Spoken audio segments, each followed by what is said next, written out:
Insya Allah itu akan membuat Ibu Bapak semakin kuat di dalam menulis berbagai surat maupun tor.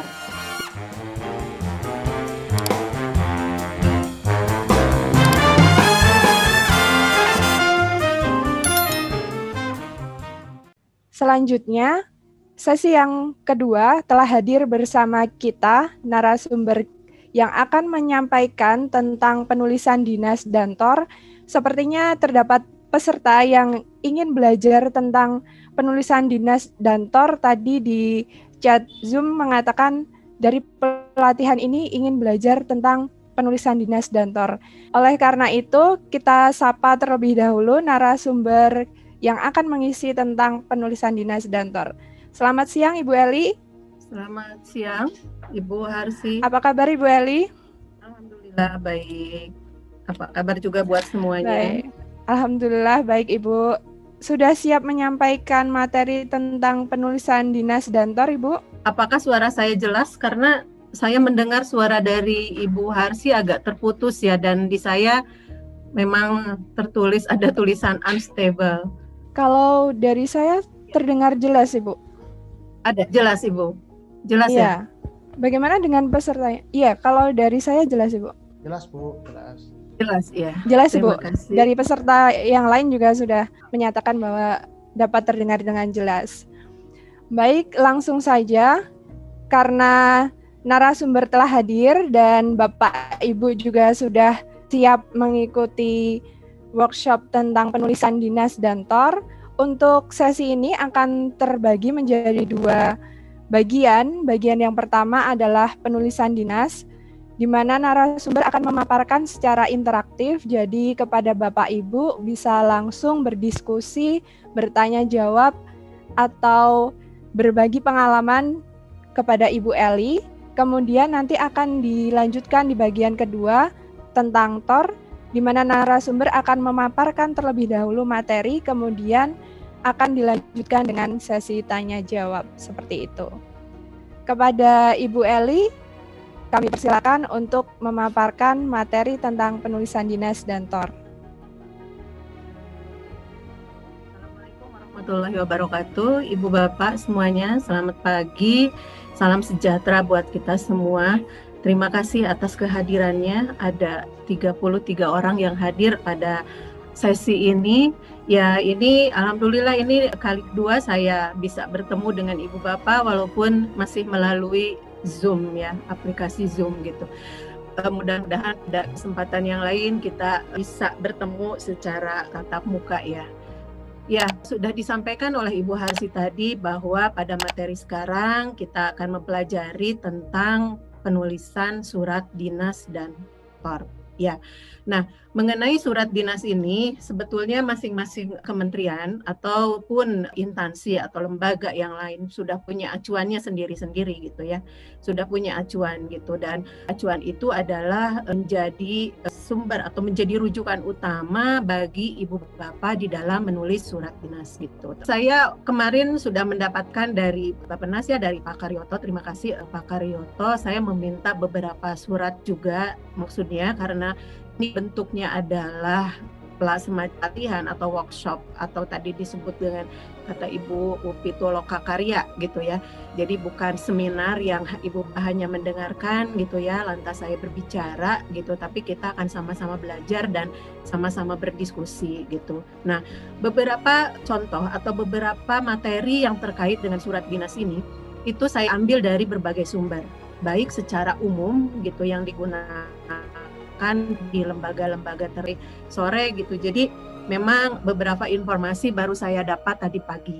Namun beberapa surat yang mengacu, saya yakin semuanya sudah mengacu pada aturan yang sudah dibuat permen ya, permennya gitu ya di Bappenas sendiri itu sebetulnya Ibu Bapak sudah tinggal mengikuti aturan itu. Tinggal bagaimana membahasakan. Nah, Ibu Bapak sudah menambah wawasan, pengetahuan, keilmuan tentang kebahasaan beberapa hari dan masih berlanjut beberapa hari ke depan. Insya Allah itu akan membuat Ibu Bapak semakin kuat di dalam menulis berbagai surat maupun tor. Ya, Jadi ini saya membagikan salindia terlebih dahulu ya, yang terkait dengan surat. Apakah sudah terlihat, Ibu Bapak? Sudah, Ibu. Sudah, Bu. Sudah ya. Baik. Ya, ini anatomi.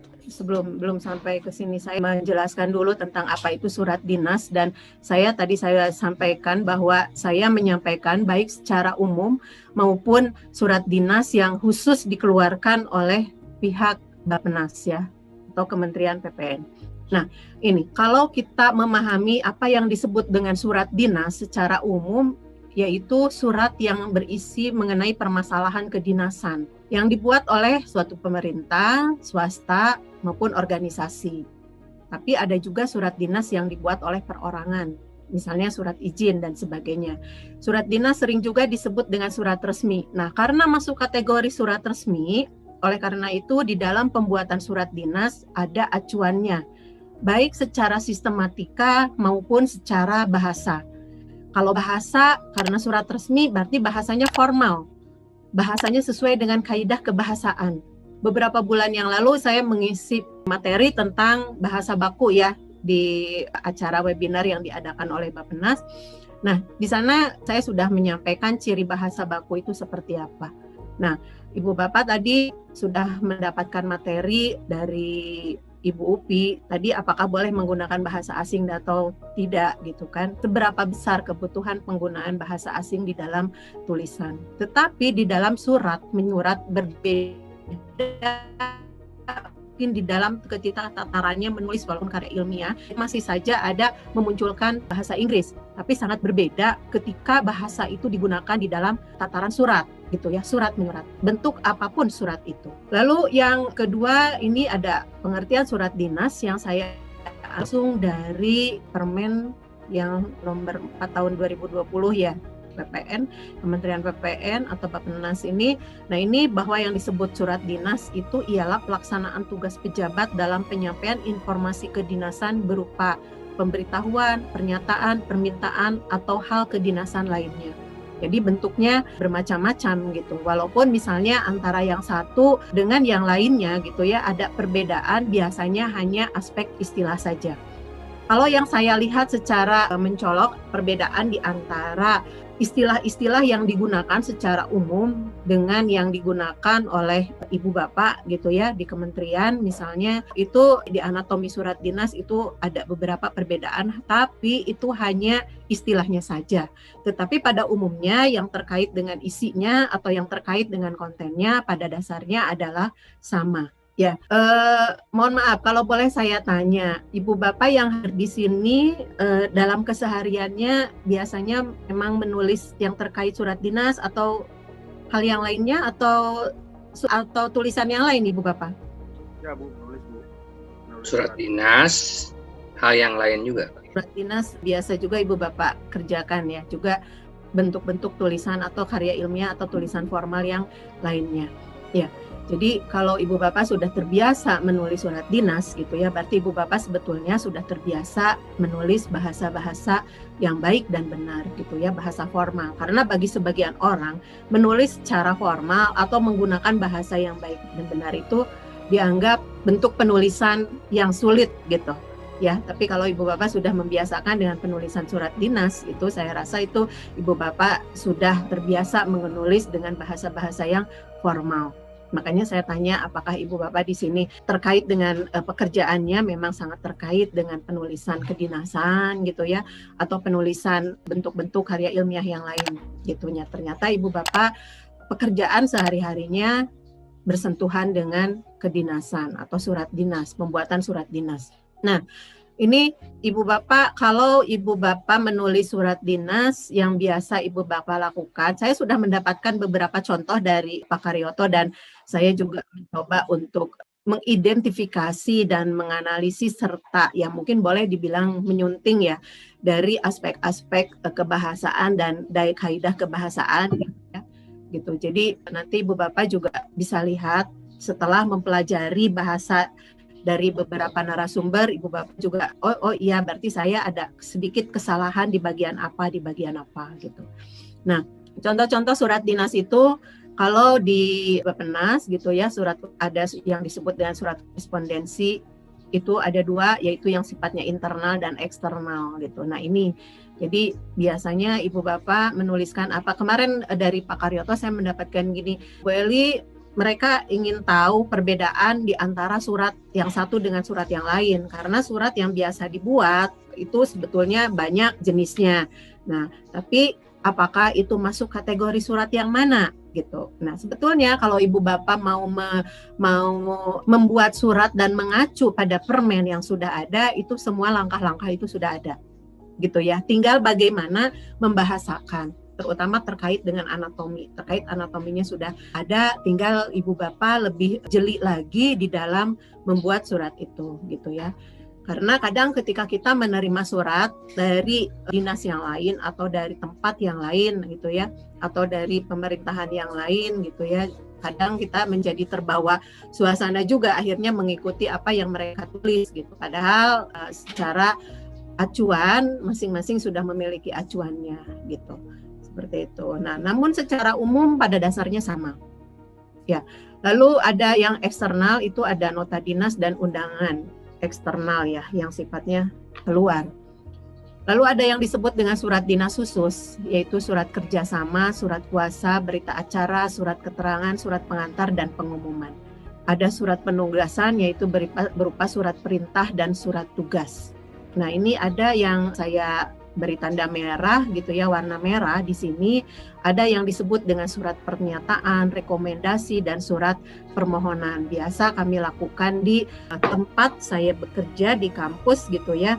Surat pernyataan, surat rekomendasi, dan surat permohonan ini adalah yang sangat lazim kita gunakan.